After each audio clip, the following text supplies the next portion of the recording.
Bonjour à tous, on commence ce tour de la presse sportive en France avec la une de l'équipe.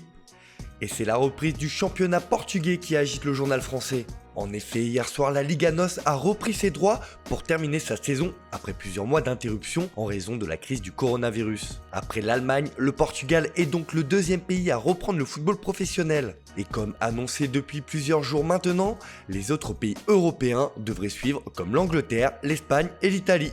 Ce retour du football au Portugal enflamme la presse nationale, notamment avec la défaite du FC Porto face à Famalicão 2-1. Les Dragões ont toujours un point d'avance, mais restent sous la menace de Benfica. C'est d'ailleurs la une de Abola qui estime que Porto prend un coup sur la tête. En Liga NOS, le suspense reste donc entier.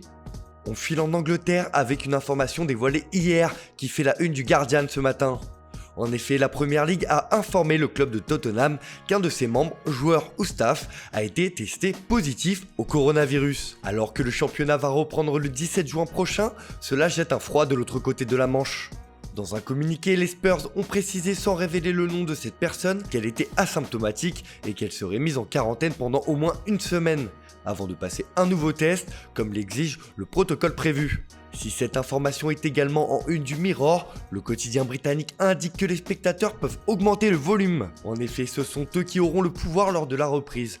Les fans de football qui regarderont les matchs à la télé décideront s'ils veulent ou non des bruits de foule au moment des coups d'envoi des rencontres de Première Ligue. Alors qu'en Bundesliga, des fonds sonores sont diffusés pendant les matchs pour donner un peu d'ambiance dans ces huis clos particuliers, cela pourrait être également le cas en Angleterre. Ce sera donc aux téléspectateurs d'en décider.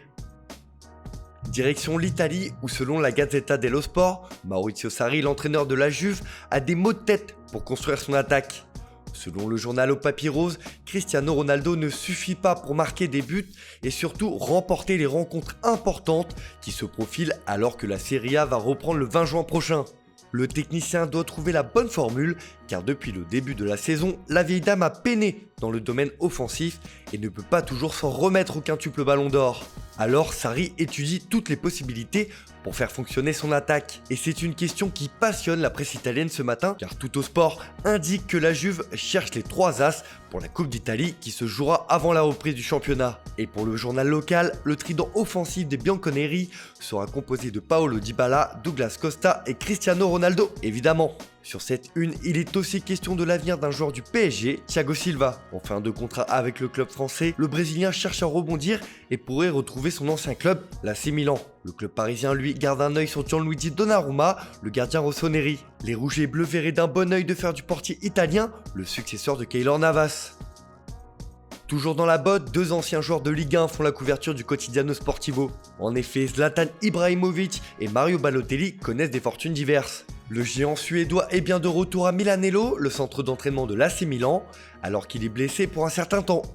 L'ancien joueur du PSG prépare son processus de reprise et veut en découdre pour la fin de la saison afin d'aider le club milanais à atteindre ses objectifs. Pour rappel, il est en fin de contrat à la fin de cet exercice et ne sera vraisemblablement pas prolongé. Pour Mario Balotelli, rien ne va plus. L'Italien ne s'est pas présenté à l'entraînement avec Brescia. C'est la 2e fois et cela risque de coûter cher au fantasque attaquant. Déjà absent la semaine dernière, l'ancien joueur de l'OM continue de montrer son désaccord avec son président Massimo Cellino. L'aventure risque de tourner court pour Super Mario avec la lanterne rouge de Serie A. Direction l'Espagne où c'est l'Atlético de Madrid qui est à l'honneur ce matin dans la presse madrilène. Saúl Ñíguez fait la couverture du journal AS où il revient longuement sur ses blessures et ses interrogations quant à la reprise de la Liga qui aura lieu le 11 juin prochain. L'international espagnol ne sait pas comment va se dérouler la reprise, mais espère atteindre les objectifs fixés par son club pour terminer la saison. Mais l'information qui fait la une ce matin à Madrid, c'est le départ de Germán Burgos, le fidèle adjoint de Diego Simeone depuis 9 ans déjà.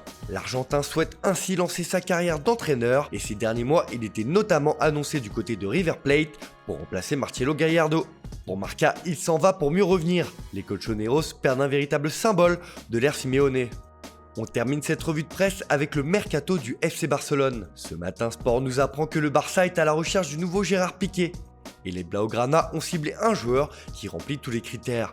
En effet, ils veulent rapatrier un enfant de la mafia en la personne de Eric Garcia qui évolue actuellement à Manchester City. Alors que le joueur est en fin de contrat l'année prochaine avec le club anglais, les Catalans veulent refaire un coup à la Piqué en le faisant revenir comme ils avaient fait avec le champion du monde 2010, qui était revenu de Manchester United en 2008. Mais la grosse sensation du jour pourrait mener le Barça à se séparer d'un indésirable. Et le journal nous indique que Tottenham pourrait bien être une porte de sortie pour Philippe Coutinho. Plusieurs équipes anglaises ont déjà posé des questions sur la situation du Brésilien, qui pourrait être prêté à nouveau la saison prochaine, mais cette fois en Première Ligue. Prêté au Bayern Munich depuis le début de l'exercice en cours, le milieu offensif n'a pas convaincu les Bavarois de lever l'option d'achat. Dans ces conditions, José Mourinho pourrait tenter sa chance et faire revenir Coutinho en Première Ligue. Il faudra d'abord trouver sous quelle forme, un prêt est envisageable, mais le Barça veut privilégier une vente. Affaire à suivre.